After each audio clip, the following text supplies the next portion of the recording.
नाज़रीन, नूर मुकद्दम और सारा इनाम के बाद इस्लामाबाद में एक और मासूम जान जुल्म और बर्बरियत की नजर हो गई।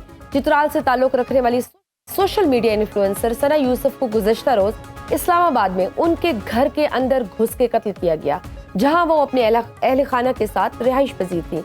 सना यूसुफ की वालदा की मदियत में एक FIR दर्ज हुई, जिसके मुताबिक मुलजिम ने सना यूसुफ को कत्ल करने से पहले जिस घर में मकतूला रिहाइश पजीर थी वहां की रेकी की, और जब ये देखा कि सना के वालिदैन घर पर नहीं तो वो घर में दाखिल हुआ और पिस्तौल निकालकर सना यूसुफ पर 2 फायर किए।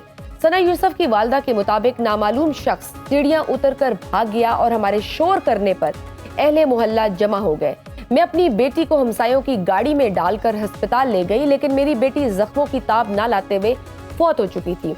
आज इस हवाले से इस्लामाबाद के IG अली नासिर रिजवी ने एक प्रेस कॉन्फ्रेंस की। उन्होंने मुलजिम के गिरफ्तार होने की तस्दीक भी की।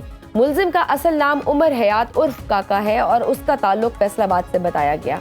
IG इस्लामाबाद के मुताबिक ये केस रेपिटेटिव रिजेक्शन का था।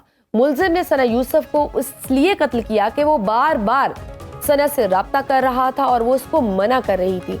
वो गुज़श्ता कई दिनों से सना यूसुफ से सोशल मीडिया के जरिए राब्ता करने की कोशिश कर रहा था और 2 जून को भी उसने सना यूसुफ के घर आकर 7-8 घंटे इंतजार किया, और जब सना ने उस दिन भी उससे मिलने से इनकार किया तो उसने प्लानिंग की और इस वारदात को अंजाम दिया। ये इस नोयत का पहला वाकया नहीं है। Human rights commission of Pakistan की एक रिपोर्ट के मुताबिक सिर्फ गुज़श्ता 1 साल में पाकिस्तान में 400 के करीब खवातीन को गैरत के नाम पर कत्ल किया गया। मुल्क में गुज़श्ता बरस रेप केसेस की तादाद 1969 और घरेलू तशद्दुद के केसेस की तादाद 299, जबकि जलाए जाने के वाकयात 30 और तेजाब गर्दी के 43 केसेस सामने आए हैं। और ये वो केसेस हैं जो रिपोर्ट हुए हैं। कई ऐसे केसेस होते हैं जो रिपोर्ट हुए बगैर हमारे समाजी रवैयों की नजर हो जाते हैं, दबाव डालकर सुलह कर ली जाती है और यूं मामला वहीं खत्म हो जाता है। सना यूसुफ कत्ल केस पाकिस्तान के अदालती निज़ाम के लिए, पाकिस्तान के कानून नाफिज करने वाले इदारों के लिए और खास तौर पर इस्लामाबाद पुलिस के लिए एक टेस्ट केस है कि कैसे कोई बाहर से आता है, घर में घुसता है और किसी की जान लेता है, तो क्या लोग घरों में भी महफूज नहीं है? अगर आज सना यूसुफ है तो कल उनकी जगह कोई और भी हो सकता है। ये केस हमारे मुआशरती रवैये की भी अक्कासी करता है कि मुआशरे में इतनी अदम बर्दाश्त क्यों है, हम क्यों इतने इनसेंसिटिव हो गए हैं। क्योंकि अगर आज रवैये को ना रोका गया तो ये हमारे गले का तोक बन जाएगा। नाजरीन, भारत से कशीदगी और हमारी तारीखी फतह के बाद पाकिस्तान की अहमियत इस वक्त दुनिया में इस कदर बढ़ चुकी है कि मौजूदा दुनियाई सियासत के लिहाज से हर मुल्क पाकिस्तान के साथ अपना नाम जोड़ना जरूरी समझता है। पाक भारत जंग में जहां पाकिस्तान ने अपने दिफा की भरपूर सलाहियत दुनिया को दिखाई, वहीं अब पाकिस्तान अपनी सफारती महारत दिखाने में मसरूफ है। गुज़श्ता चंद सालों में ऐसा पहली बार हुआ है कि अमरीकी सदर खुद इस बात का इजहार कर रहे हैं कि वो पाकिस्तानी वफ्द के आने का इंतजार कर रहे हैं। पाक भारत जंग के बाद कोई ऐसा मौका नहीं जब सदर ट्रंप ने पाकिस्तान और भारत दोनों को मुतवाजन और यकसा अंदाज में डील ना किया हो।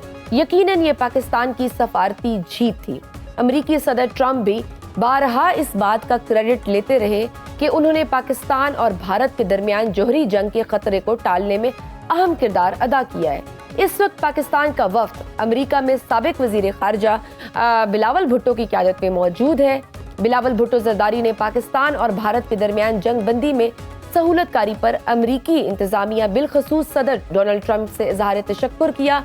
अक़वाम मुत्तहिदा में अमरीका की कायम मकाम मुस्तकिल मंदूब ने पाकिस्तान के आला सतह के पार्लिमानी वफ्द से मुलाकात की। बिलावल भुट्टो ने 22 अप्रैल 2025 को हुए पहलगाम हमले के बाद की सूरत हाल से अक़वाम मुत्तहिदा में अमरीका की सफीर को आगाह किया और इस बात पर गहरी तशवीश का इजहार किया कि भारत ने बगैर किसी काबिल एतबार तहकीक या मुसद्दिका शवाहिद के फौरी तौर पर पाकिस्तान पर इल्जाम तराशी की। मीडिया रिपोर्ट्स के मुताबिक डेनमार्क, यूनान, पनामा, सोमालिया, अलजायर, जापान और जनूबी कोरिया समेत मुख्तलिफ ममालिक के नुमाइंदों ने पाकिस्तानी वफ्द से मुलाकात की, जिसमें बिलावल भुट्टो ने बेबुनियाद भारतीय इल्जामात को मुंतखब अरकान के सामने मुस्तरद किया। एक तरफ पाकिस्तान का वफ्द अपनी सफारती फतह भी हासिल करने की डगर पर है, तो वहीं भारतीय वफ्द को भारतीय अवाम ने ही ट्रोल करना शुरू कर दिया है। भारत के वफूद मुख्तलिफ ममालिक के दौरे पर हैं, जिस पर भारतीय शहरियों ने उन पर सोशल मीडिया पर तनकीद करते हुए कहा है कि पहलगाम में 26 लोग जान से गए, चारों में से कोई एक हमलावर भी गिरफ्तार नहीं किया जा सका। जिस वफ्द को दहशतगर्दी पर भारतीय मौक़िफ़ उजागर करने बैरून मुल्क भेजा गया, वो टैक्स दहिंदगान के पैसे पर गाने गा रहे हैं और अहम सफारती दौरे को सियाहत के लिए इस्तेमाल कर रहे हैं। अमेरिका में पाकिस्तानी वफ्द ने किस हद तक कामयाबी समेटी है, भारत मैदान जंग सफारती सतह पर कितना एक्सपोज हुआ है, बदतरीन नाकामी के बाद मोदी का जंगी जुनून कम होगा या नहीं, क्या भारतीय अवाम सफारती सतह पर शिकस्त के बाद मोदी और बीजेपी को मजीद बर्दाश्त करेगी, भारत की अंदरूनी सियासत पर इसका क्या असर होगा।